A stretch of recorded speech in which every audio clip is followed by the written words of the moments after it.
Hey les bambins, j'espère que vous allez bien, en tout cas moi ça va nickel. On se retrouve aujourd'hui pour une nouvelle vidéo sur 3 compétitions différentes. La Liga avec un match en retard, Valence contre le Real de Madrid. Également la Primera Liga, la première division portugaise avec 3 rencontres. Guimarães contre le Sporting du Portugal, le Nacional Madère contre le FC Porto et Benfica contre le Sporting Braga. Enfin, la Super Coupe d'Italie, la deuxième demi-finale entre la Juventus et le Milan AC. Donc n'hésitez pas à venir nous rejoindre sur le site VIP et les réseaux sociaux, tout est à l'écran et en description. N'hésitez surtout pas à mettre vos pronostics, vos critiques positives ou négatives, votre petit pouce qui va bien pour faire monter la vidéo le plus haut possible. Et n'hésitez surtout pas à nous rejoindre car on a dépassé les 19 000 et c'est vraiment très intéressant. Continuons à agrandir la communauté. Merci encore. Et on attaque par la Liga, le match en retard de la 12e journée, Valence contre le Real de Madrid. Les Valenciens sont en grande difficulté, ils sont actuellement relégables avec la 19e place et seulement 12 points. Ils sont à 4 points du premier non relégable qui est Retafe, un autre club madrilène. Si on prend les dernières dynamiques, c'est plutôt compliqué pour les Valenciens car ils sont sur 4 matchs consécutifs sans victoire, 2 défaites courtes contre le Rayo Vallecano et le Real Valladolid, une autre équipe relégable qui est même dernière, mais qui est moins bonne au goal average. Et ils ont accroché 2 fois consécutivement l'Espagnol de Barcelone et Alaves, mais ce ne sont pas des cadors. Là, ils vont jouer contre le Real de Madrid, qui est actuellement donc bien placé second, à seulement un petit point de l'Atlético de Madrid. Ils sont passés devant le FC Barcelone, contre qui, rappelez-vous, ils avaient été humiliés, mais ça c'est de l'histoire ancienne, car depuis, cela va légèrement mieux. Ils restent sur 5 matchs consécutifs sans défaite. Toutes compétitions confondues, 4 victoires, dont 2 à l'extérieur, à Gijón en championnat et à l'Atalanta de Bergame en C1, et également 2 matchs gagnés contre Pachuca en championnat du monde des clubs. D'ailleurs, un titre qu'ils ont encore une fois de plus gagné. Ils ont également battu le FC Séville juste avant la trêve hivernale.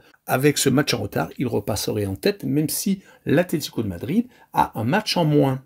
En tout cas, sur cette rencontre, je verrai le Real s'imposer, mais seulement 2-1, et je verrai, pour assurer le coup, la combinaison double chance N2 et plus de 2,5 buts sur le match avec une cote à 1,84. On poursuit avec la Primera Liga et le premier match entre le Vitória Guimarães et le Sporting du Portugal. Depuis le départ d'Amorim, ils sont vraiment passés par une grosse dépression de résultats, perdant quasiment dans toutes les compétitions, s'inclinant 2 fois en Champions League contre le club de Bruges dernièrement et Arsenal, perdant même 5-1 à la maison. Ils se sont ensuite inclinés en championnat contre Santa Clara, Moreirense. Ils ont été accrochés par Gil Vicente. Heureusement qu'ils ont réussi à s'imposer contre Boavista et Benfica surtout dernièrement 1-0. Espérons pour eux que c'est le début d'une renaissance. Ils vont jouer contre le Vitória Guimarães qui est 6e mais qui fait malheureusement beaucoup trop de matchs nuls. 4 sur les 4 dernières rencontres, toutes compétitions confondues. Ils ont réussi à accrocher en Ligue Europa Conférence la Fiorentina un but partout. Mais par contre en Primera Liga, ils ont fait match nul contre Rio Ave, le Nacional Funchal et Farense, ce qui est quand même des contre-performances. On notera qu'en C4, ils sont encore invaincus avec 4 victoires et 2 matchs nuls. Cela démontre que c'est une équipe vraiment très difficile à manœuvrer. En tout cas, sur cette rencontre, je verrai le 1 but partout et je verrai Guimarães marquer le plus de 0,5 buts sur le match et une cote à 1,51. On poursuit avec le Nacional Funchal qui joue contre le FC Porto. Le Nacional Funchal est malheureusement mal classé à la 15e place. Ils sont à égalité avec le barragiste Farense qui est 16e. Ils ont sur les 5 derniers matchs de Primera Liga gagné qu'une seule fois, c'était contre Moreirense. Ils se sont malheureusement inclinés à 3 reprises contre Gil Vicente, Benfica et Rio Ave. Et on fait match nul au Vitória Guimarães. C'est peut-être la seule véritable opération très intéressante qui leur permet donc d'être au-dessus de la zone de barrage. Mais ils vont jouer contre le FC Porto qui vient de gagner ses 4 derniers matchs, toutes compétitions confondues, qui n'a pas pris de but à chaque fois, qui a réussi à battre en Ligue Europa Midtjylland, permettant donc de redresser une situation qui était mal embarquée. Ils sont encore en course donc pour les qualifications pour les barrages de ces 8e de finale de C3. Ces très grosses performances défensives leur permettent donc d'espérer être encore champions du Portugal, car ils sont en tête à égalité avec le Sporting du Portugal. Sur cette rencontre, je verrai les 2 équipes qui ne marquent pas avec une cote à 1,75 et bien entendu un score de 2-0 pour le FC Porto.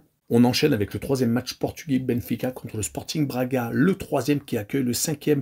Il y a quand même 10 points d'écart entre les 2 équipes. Ils ne sont pas dans le même monde. Benfica vient de perdre au Sporting, faisant la très mauvaise opération car avec un match nul, ils auraient pu garder à distance le Sporting du Portugal et même être encore devant eux. Ils avaient réussi à les redépasser après la crise de résultats que je viens d'expliquer un peu plus tôt.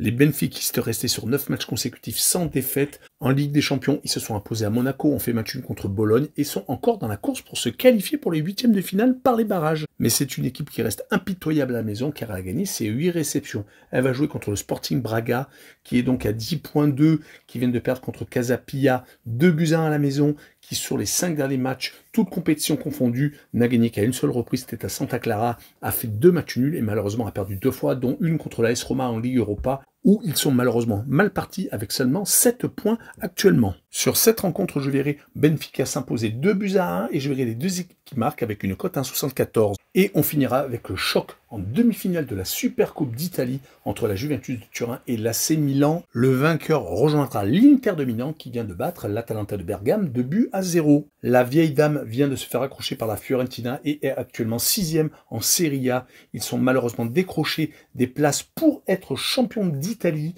Ils ont fait beaucoup trop de partage de points comme contre Venise le 14 décembre. Heureusement, ils ont réussi à s'imposer contre Monza, mais quand on fait 4 matchs nuls sur les 5 derniers matchs de Serie A, on ne peut pas espérer beaucoup plus. Par contre, en Champions League, ils ont réussi à assurer l'essentiel avec des matchs nuls contre Aston Villa, des victoires à Leipzig, ou par exemple ce succès contre Manchester City qui leur permet encore d'espérer se qualifier directement pour les huitièmes de finale, car rappelons-le, dans cette compétition, ils n'ont perdu qu'une seule fois, et c'était contre Stuttgart chez eux. Par contre, ils vont jouer contre l'AC Milan, qui reste sur 4 matchs consécutifs sans défaite, 2 victoires, une en Champions League contre l'Étoile Rouge de Belgrade.